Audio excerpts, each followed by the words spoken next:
د جبهې مقاومت مشر احمد مسعود وایي ملا یعقوب وطن ته ډېر خدمت کړی. په یو تصویري او سیاسي تحلیل کې داسې فکر وړاندې کیږي چې احمد مسعود د افغانستان د راتلونکي په اړه خبرو پر مهال د سختو اختلافاتو پر ځای د درناوي او ملي یووالي خبره کوي. په همدې فکر کې د ملا یعقوب نوم د یو داسې شخصیت په توګه اخیستل کیږي چې د هیواد امنیت او ثبات لپاره مهم رول لوبولی دی. ویل کیږي چې احمد مسعود په خپلو نرمو پیغامونو کې د اختلافاتو پر ځای د تفاهم لاره غوره کوي او د ملا یعقوب په اړه داسې نظر وړاندې کوي چې هغه د وطن لپاره خدمت کوونکی او مسؤلیت احساس لرونکی شخصیت دی. په دې ډول خبرې د خلکو ترمنځ د زغم او یووالي فکر پیاوړی کوي.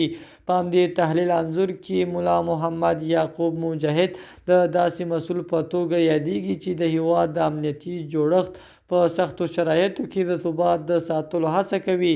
خلک هم تل د داسې مشرانو تمه لري چې د جګړې پر ځای د سولې او د هیواد د ګټو لپاره کار وکړي. د صداقت نیوز چینل درنو لیدونکو سلام، ستړي مشئ، وخت مو په خیر. پام راګرځوم د دې ساعت مهم خبر ته په سر کې یادونه کوم ملګرو که مو چینل نه وي سبسکرایب کړی د مهمو خبرونو لپاره در سره صداقت نیوز چینل په درنښت سره سبسکرایب کړئ.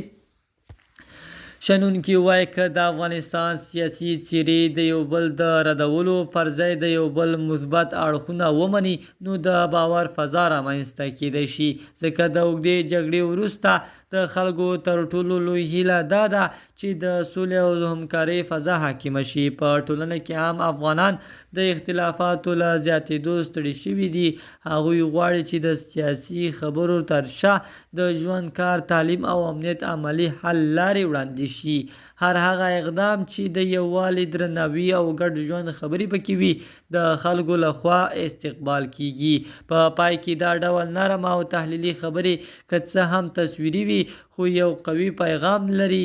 افغانستان د ټولو ګډ کور دی او د دې کور د بقا لپاره د اختلاف پر ځای تفاهم او د تفرقې پر ځای یووالی تر ټولو لوی ضرورت دی. د صداقت نیوز چینل درنو لیدونکو دا زموږ د دې ساعت چمتو شوی خبر. تر بیا ښې چارې د الله په امان.